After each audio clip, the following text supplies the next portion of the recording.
I think Hurricane Melissa is going to become the biggest tropical cyclone in the Atlantic Basin in the 2025 season. Just a disclaimer, I'm only focusing on the Atlantic because I don't know it for every single basin, every single season. And if I only do, say, Atlantic and Eastern Pacific, it's going to have a lot more scrutiny drawn for an American bias. This is only focusing on the Atlantic. But Melissa is in strong position to become the biggest and most destructive hurricane in the Atlantic in 2025. Melissa is really the only storm that has a chance of retirement. Of course, we don't know what the impact is going to be yet, but considering that it just hit Jamaica as a Category 5 hurricane, really just tends to show this and whatnot. But I want to go through previous seasons and what the most destructive storm in each one was. Some of these seasons have multiple devastating hurricanes, and some of them it's a clear runaway favorite, at least for the Atlantic Basin.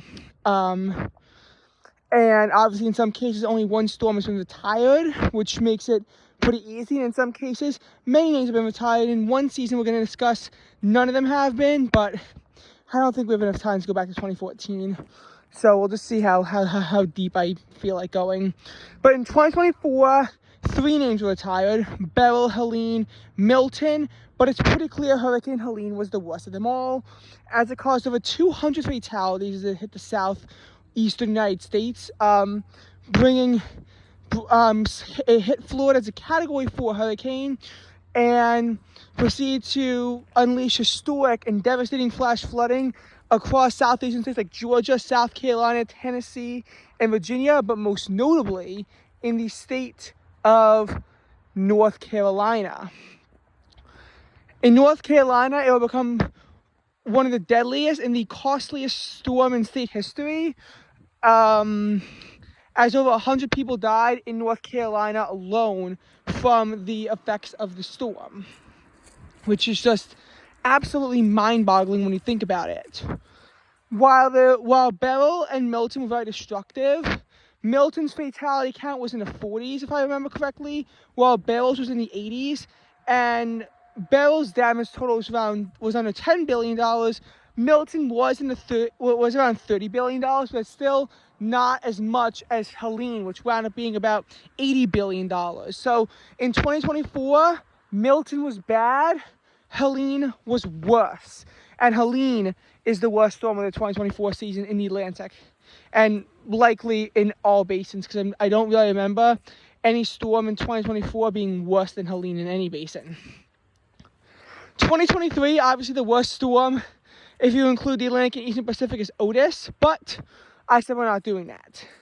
So taking away that and just looking at the Atlantic, the worst storm is going to be Idalia. Idalia was the only storm that had a chance of retirement.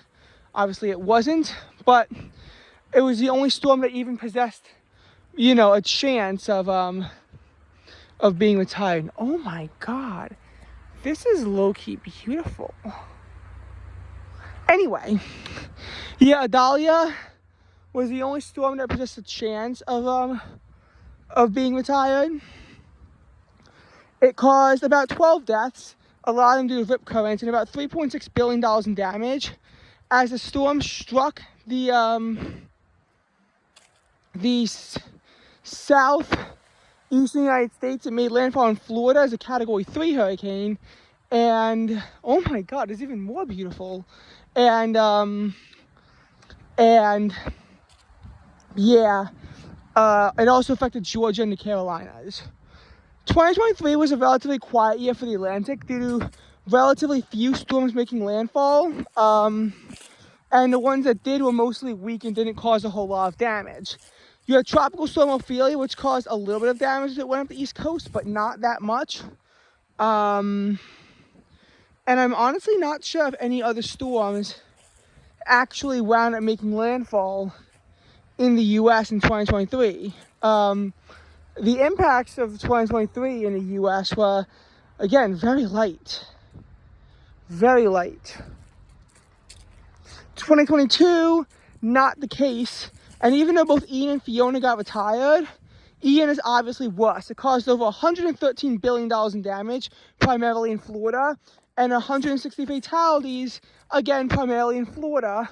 The storm did bring a fair amount of destruction in Cuba, caused some destruction in Cuba before hitting the U.S., making landfall on Florida as a Category 4 hurricane. Also, it caused a fair amount of impacts in North Carolina, and impacts extended as far up as Connecticut, but were a lot lighter. Basically, the same old junk storm that can come up the East Coast occasionally that can cause some damage and not a whole lot. Obviously, the primary story of Ian was Florida. 2021, only one hurricane got retired, so this is another pretty obvious case, and it's Hurricane Ida this time. Hurricane Ida, and this time when I mentioned a storm hitting the Northeast really hard, I actually mean genuine impacts, even though it was the remnants. Ida caused 20 deaths in Venezuela as a tropical wave before hitting the U.S., causing an additional 32 deaths in the southeast United States, mostly in Louisiana. I think there were also some impacts in Mississippi and Alabama as well, as it made landfall as a Category 4 hurricane close to New Orleans. The levees held, unlike Katrina. So unlike Katrina, the levees actually held. So the devastation was not nearly on Katrina's level, but there was still a heavy amount of damage in that area, even with the levees holding. Just because the levees held does not mean the storm wasn't bad. Obviously, it wasn't Katrina level bad, but it was still one of the worst hurricanes in the U.S. Of course, while it caused $50 billion in damage in Louisiana, also caused about $20 billion in damage in the Northeast, and 50 fatalities, primarily in New Jersey and New York, where over 8 inches of rain fell down in just a couple of hours, leading to historic rates of flash flooding. In New York, at least, a lot of fatalities came in Queens in illegal underground apartments.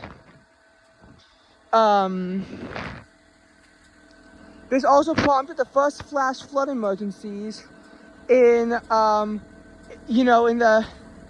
history of the New York metropolitan area. Also, Ida had a prolific tornado outbreak in the Northeast, prompting the Northeast's first ever tornado emergency.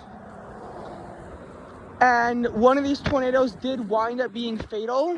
Helene also had a fatal tornado outbreak as well. That's something I figured I'd draw up from Ida. But yeah, like about 100-ish deaths, $75 billion in damage. Nothing is topping Ida from a season that didn't have any of the names retired. Now, you could make a case for some other names from 2021 to be retired. You could. Elsa has a case to be retired, in my opinion.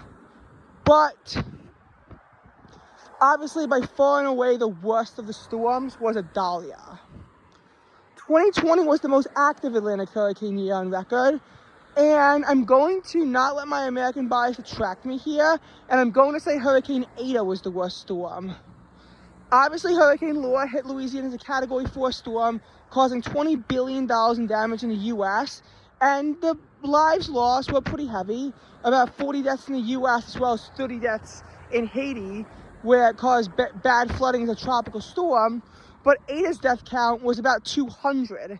The damage total was low at $8 billion. That's primarily because money just isn't worth as much down there because those areas are poorer. But the fact that it was causing Mitch-like mudslides really tells you the whole story. And it just stalled over the area as a Category 4 hurricane for a while. And not to mention, it did bring impacts in the U.S. $1 billion in damage due to flooding in Florida, which had affected the tropical storm, and 11 people were killed as the storm lingered offshore and caused bad flash flooding in North Carolina and Virginia. Impacts even extended up to Maryland from this storm. This is in the most active Atlantic hurricane year on record.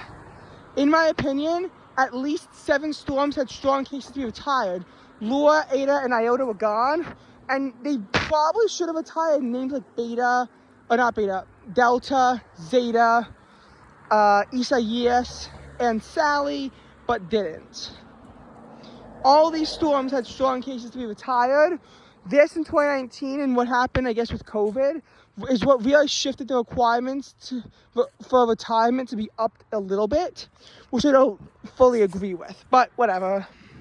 2019, I know Imelda and Dorian have similar damage totals, both causing $5 billion, but Imelda caused 7 deaths as a tropical storm. Dorian hit the Bahamas as a Category 5, and it caused about 84 deaths in total. It caused $1.6 billion in the U.S. and about 10 fatalities, as it did make landfall as a Category 2 hurricane in the Carolinas, while also causing impacts in Florida and Georgia. Nonetheless, this became probably the worst hurricane in history in the Bahamas, where it lingered as a Category 5 hurricane for days. Usually when a storm lingers, you at least have the benefit of its weakening in intensity, but Dorian didn't do that. It actually affected the Bahamas as a Category 5 for days, or not days, but like I think a full day before weakening, which is a little bit crazy. Again, usually when you have these storms, Harvey hit Texas as a Category 4, it wound up weakening to a tropical storm rather quickly. Obviously, the impacts of it were devastating, but at least it weakened. Dorian didn't weaken, that's the problem. And honestly, Dorian could have been a lot worse if it wasn't for the fact that it curved northeast, but to an extent, the damage was already done in this instance. The damage was already done. Anyway, as for other seasons, 2018, it's close between Florence and Michael. Florence hitting the Carolinas as a Category 1, but causing historic flooding, while Michael hit Florida as a Category 5, caused heavy impacts both in Florida and Georgia, and even to the Carolinas to an extent. But based on the stats of it all, Michael was slightly more expensive, and the fatality count isn't that close.